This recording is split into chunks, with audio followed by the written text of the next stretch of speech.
C'est un télescopique qui répond parfaitement à nos attentes, hein, qui fait le job. La CMA La Fléole possède un Manitou MLT 737-130 PS+ depuis 2 ans et demi. L'un des 4 adhérents de ce groupe, basé à Dun-le-Palestel dans la Creuse, nous livre son retour d'expérience sur cette machine. La CMA de La Fléole, elle regroupe une trentaine d'adhérents. Alors nous, on est sur le télescopique Manitou, nous sommes 4 éleveurs. La CMA La Fléole a une activité chargeur télescopique pour gagner du temps lors des curages des bâtiments bovins et du ravitaillement des épandeurs de fumier. C'est un télescopique qu'on a acheté en 2023, qui a aujourd'hui déjà 1700 heures. Alors c'est un télescopique qui est très simple.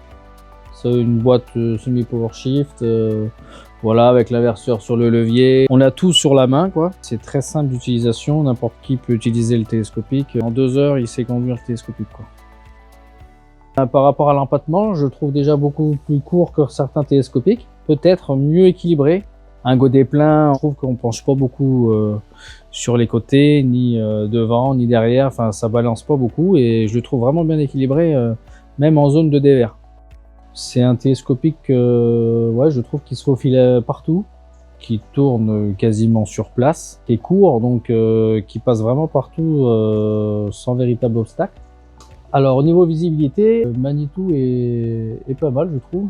Parce qu'on a un grand carreau justement sur le dehors qui nous permet d'avoir une vue très bonne sur le bas, que ce soit sur le bas ou sur le haut. Donc pour empiler des bottes de foin, enfin, on a une super visibilité. Au curage, avec les rétros de chaque côté et tout, on arrive vraiment à voir l'intégralité de l'appareil.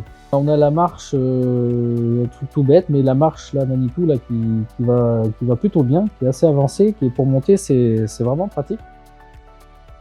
Alors grosso modo, on était parti sur une base à 25 € de l'heure. À la fin de l'année, on regarde les heures qu'on a fait et en général, après, on redistribue.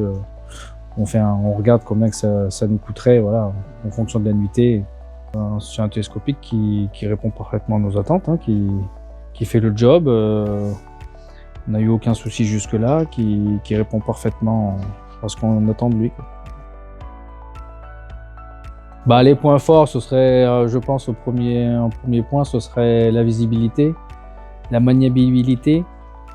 On peut aussi noter quand même la consommation, hein, qui est à moins de 10 litres à peu près. C'est un télescopique qui a l'air fiable, et ça, c'est important de nos jours. Les petits points faibles qu'on pourrait suggérer, c'est peut-être du coup au niveau de l'habitacle, pour les grandes personnes et au niveau de la montée surtout. Voilà, donc c'est peut-être un petit peu, peut-être son petit péché. Et puis peut-être aussi l'enclenchement des 4 roues motrices qui est permanente.